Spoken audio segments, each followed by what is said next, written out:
नमस्कार, स्वागत और अभिनंदन आप सभी का मौसम तक चैनल पर। मैं हूं देवेंद्र त्रिपाठी और इस वीडियो में देश भर के मौसम की बात करेंगे। यह है national weather bulletin.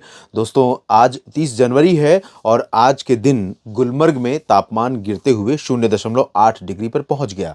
Jammu Kashmir का गुलमर्ग, जो पिछले कई दिनों से, कह सकता हूं कि महीने डेढ़ महीने से सुर्खियों में रहा कि गुलमर्ग की पहाड़ियों पर बर्फ नहीं पड़ी है, लेकिन अब बर्फ जब गिरनी शुरू हुई है तो गुलमर्ग की पहाड़ियों पर बर्फ पड़ने के कारण दिन का तापमान 0.8 डिग्री से ऊपर नहीं गया है। अंदाज़ा लगाइए। और इसका असर अभी नीचे आना बाकी है। और परसों यानी कि 28 जनवरी को उत्तर भारत के कई राज्यों में थोड़ी राहत मिली थी और फिर से वापस कल भी कोहरा रहा और बादल छाए रहे, आज भी रहा। और आज भी कई जगहों पर दिन में तापमान गिरा है, मौसम ठंडा रहा है। पश्चिम से जो बादल आते हुए नजर आ रहे हैं, यहाँ पर बीकानेर, जोधपुर होते हुए राजस्थान का जो मध्य क्षेत्र है और मध्य प्रदेश समेत दक्षिणी उत्तर प्रदेश और बिहार, झारखंड, पश्चिम बंगाल तक पहुंच रहे हैं। कुछ बादल यहाँ से भी उठ रहे हैं और ये बादल जो पूर्वी भारत का रीजन है यहाँ पर पहुंच रहे हैं। डब्ल्यू डी का प्रभाव यहाँ पर बना हुआ है और अगले 24 घंटों के दौरान भी यहाँ पर घने बादल बने रहेंगे पहाड़ी क्षेत्रों पर। और पूर्वोत्तर में भी इन बादलों का असर दिखाई देगा। साथ ही साथ दक्षिण भारत के तटों पर भी कुछ बादल बढ़ने वाले हैं। और एक इम्पॉर्टेंट चेंज आपने आज देखा था कि 2 दिन की राहत के बाद फिर से पंजाब, हरियाणा में कई जगहों पर, उत्तर प्रदेश के कई तराई वाले ज़िलों में कोहरा घना हुआ था और कई जगहों पर 25 और 50 मीटर तक विजिबिलिटी गिर कर गई थी। और तापमान भी तराई वाले रीजन में कई जगहों पर गिरा हुआ। तो अगले 24 घंटों में कहां पर घना कोहरा होगा और कहां पर बारिश या बर्फबारी की संभावना है, साथ ही साथ कहां पर तापमान में और गिरावट होने की संभावना है, आइए जानते हैं।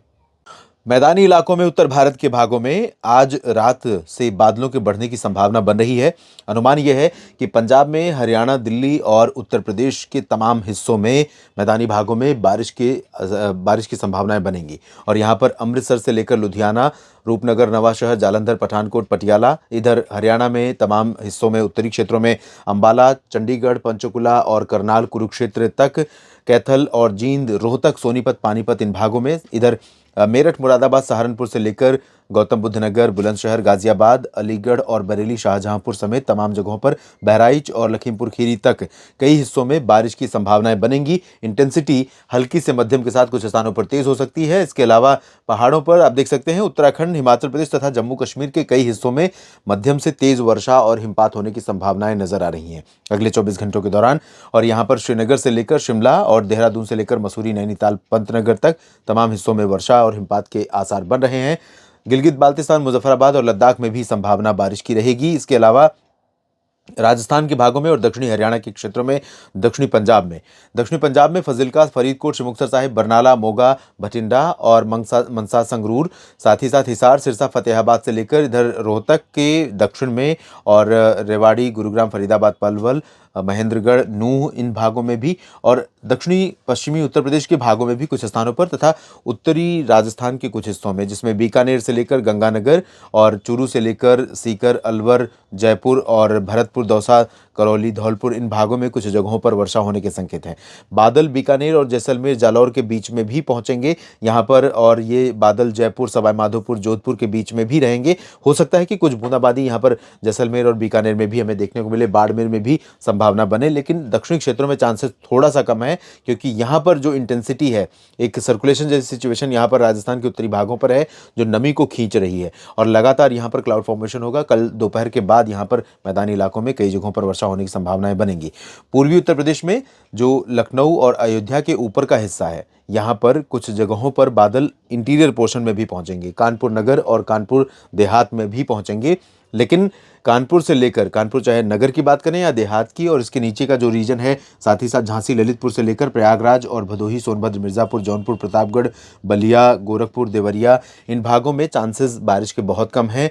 हालांकि अयोध्या और लखनऊ के ऊपर के रीजन में कई जगहों पर वर्षा होने की संभावनाएं बन सकती हैं। इंटेंसिटी भले ही बहुत ज़्यादा यहाँ पर न रहे। मध्य भारत के भागों की अगर हम बात करें दोस्तों, तो यहाँ पर अगले 24 घंटों के दौरान जो बादल अभी आपको दिख रहे थे, दक्षिणी राजस्थान और उत्तरी गुजरात तथा मध्य प्रदेश होते हुए ये बादल कल थोड़ा सा इनका फ्लो कम हो जाएगा और ज़्यादा जोर बादलों का उत्तर भारत की तरफ रहेगा। यहाँ पर शुष्क मौसम मुख्यतः रहेगा, चाहे वो गुजरात का सौराष्ट्र और कच्छ रीजन हो या पूर्वी हिस्सा, और साथ ही साथ पश्चिमी मध्य प्रदेश, पूर्वी मध्य प्रदेश के भागों में भी बारिश की उम्मीदें बहुत कम नजर आ रही हैं। लेकिन जो बादल यहाँ पर आएंगे उनसे पैचेस में हो सकता है कि कच्छ में कहीं कहीं पर कुछ बूंदाबांदी हो जाए और सौराष्ट्र में द्वारका, पोरबंदर में कहीं पर बूंदे पड़ जाएं, लेकिन इसकी भी प्रोबेबिलिटी बहुत कम है। जबकि राजकोट, जामनगर, वेरावल, सोमनाथ, भावनगर, अमरेली, जूनागढ़ और महेंद्रगढ़, राजकोट, जामनगर से लेकर सुरेंद्रनगर से लेकर ऊपर मेहसाना, पाटन, साबरकांठा, बनासकांठा और अहमदाबाद, पंचमहल, दाहोद, गोधरा, वलसाड़, नौसारी, सूरत, तापी, डांग, भरूच, इन सभी जगहों पर मुख्यतः शुष्क मौसम अभी बना रहेगा। और मध्य भारत में माफ कीजिएगा, अगर मध्य प्रदेश की बात करें तो यहाँ पर भी नीमच, रतलाम, धार, मंदसौर, खरगोन, खंडवा, बुरहानपुर, अलीराजपुर, इंदौर, देवास, उज्जैन, भोपाल और अशोकनगर, शाजापुर, गुना, ग्वालियर समेत ये पूर्वी रीजन में भी तमाम जगहों पर शुष्क मौसम की ही संभावना है। हालांकि गुना से लेकर ग्वालियर के बीच में यहाँ पर कुछ पैचेस बादल के पहुंच सकते हैं, बादलों के, और हो सकता है कि कुछ बूंदाबांदी हो जाए, लेकिन यहाँ चांसेस अभी फिलहाल कम है।